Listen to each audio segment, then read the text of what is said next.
Hello, so this is Wayne from Everything Dorset, and today I'm in Bournemouth and I'm at Key to Mortgages, and I'm here with the owner, Peter Morgan. He's going to tell us about his mortgage advisory business here. So, Peter, when did you start your business, Key to Mortgages? I'm in my 9th year as Key to Mortgages. We've been on the high street here in Moordown for 3 years, but I've been in financial services for over 20 years as a mortgage broker and mortgage advisor. Excellent. So what type of products do you specialise in? Do you tend to deal with first-time buyers or people remortgaging, or is it a mixture of both? It's pretty much a mixture, Wayne, yeah. We don't really tend to specialise in any one area. So anybody looking to buy a property, whether you're a first-time buyer, somebody moving home, or remortgaging to save money or raise additional funds, or buy-to-let investors as well, is what we mainly do. And obviously, the two dreaded words on everyone's lips at the moment is interest rates. Obviously, they've gone up a lot. Don't talk to me about interest rates. No. So if you've got someone out there who is a bit concerned about their mortgage and they're coming to the end of their term, is there light at the end of the tunnel? Yeah, look, I think ultimately speaking, it depends on the product that you're currently on. Most people over the last decade or so have taken advantage of very low fixed rate mortgages. The days of incredibly low fixed rate mortgages are over. So there's a lot of people out there that are going to experience payment shock when they come to the end of their existing deal and can expect mortgage payments to be higher. However, there are things that can be done to minimise the impact of that. So if you are coming to the end of your mortgage deal, I would urge you not just to go for the quick and easy option, which is take whatever deal your existing lender offers you. Do a full review of what else is available to you. So you may be able to change your repayment method, you may be able to extend your mortgage term, both of which can help you keep your costs down, even if it's a temporary measure, until we see interest rates return to something hopefully a little bit lower than what we're seeing at the moment. Excellent. So if somebody's out there who's also got bad credit, might not be horrendous or it could be extreme. Is there a product out there that you can offer them? Yeah, without a doubt. A lot of people think because they might have had impaired credit in the past that they're not going to be able to get a mortgage. It's just not the case. And in fact, there are lenders that specifically specialise in that type of borrowing. And I think we need to be really careful here. The adverse credit scale is huge. Is somebody that has missed one credit card payment because of a banking error the same degree of risk to a lender that somebody that has missed all of their payments on any credit agreements they've had or have even been declared bankrupt? So at either end of that scale, yes, there are options available to you.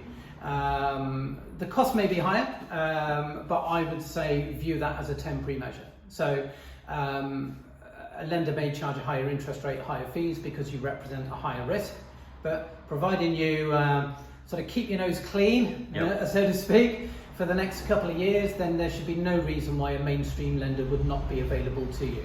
So just view it as a short-term blip, but yes, there are definitely options available. Oh, brilliant. And then, of course, a lot of people in the media obviously focus on first-time buyers, which is absolutely fine. But what if you're the other end of the spectrum, if you're in your 50s or 60s? Is there products out there for them if they want to buy for the first time or they want to remortgage a property? Yeah, absolutely. And I think this comes as a big surprise to anybody within that sort of demographic, really. They expect not to be able to get a mortgage beyond the age of sort of 60, 65, and this is just not the case. We're living a lot later. I think average life expectancy now is something like 85. So naturally, we're working to an older age. So lenders have recognised that, and there are products available, or lenders' criteria will allow you to take a mortgage up to 70, 75, even up to 85 in some cases. Now, there's a bit of a common sense approach to that. So what I mean, if you're working on a building site as a bricklayer or a car mechanic, then a lender's obviously going to question whether your income will continue and your ability to continue working in that environment to service a mortgage up to that age. But for somebody like myself, for example, I'm probably, the greatest risk I'm at is of maybe puncturing my thumb with a staple. Then there's no real reason why I can't continue working well into my 80s. So as long as I can service the mortgage through earned income, then yes, lenders will look at lending well beyond state pensionable age. Excellent. And I guess because you've got this lovely shop here in Bournemouth, do you encourage people to come to your premises to discuss their needs, or do you prefer to do it online? How does it work? I think it comes down to client preference. My preference is face-to-face. Selfishly, it's probably because it makes my job easier. It's always easier to speak to somebody face-to-face. And I kind of enjoy it a lot more, really. I enjoy meeting people, I enjoy getting to know people and sort of having, those kind of conversations around what their sort of plans are, circumstances and needs. But ultimately speaking, it's driven by the client. Technology these days allows us to communicate with anybody wherever they are, So we can do face-to-face appointments, telephone appointments, or we can do online appointments if that suits somebody's needs better. Excellent. From what we've seen as well, you've got some amazing reviews online, haven't you? You've got 5-star Google reviews, is that right? I have, yes.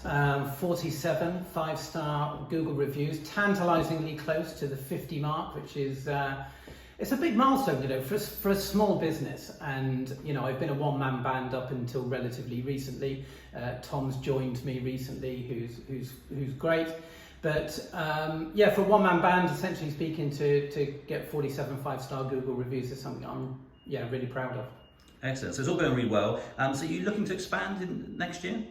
Yeah, big plans for next year. So I'm looking to bring on at least another 2 advisors next year, which is good. I'm going to be looking for bigger premises as well, to bring in some admin support staff. So a lot planned for next year. I think next year is going to be a really, really positive year for financial services. I think once we can sort of get this year out of the way with, if you like, it's been quite a turbulent year in our industry, but I think everything is looking a lot more positive for next year. There's a lot of pent-up demand for property ownership and therefore sort of mortgage and insurance related business as well. So yeah. Great stuff. Well, keep up the good work, Peter. It's lovely speaking to you today. Cheers, Wayne. Thanks very much. Bye.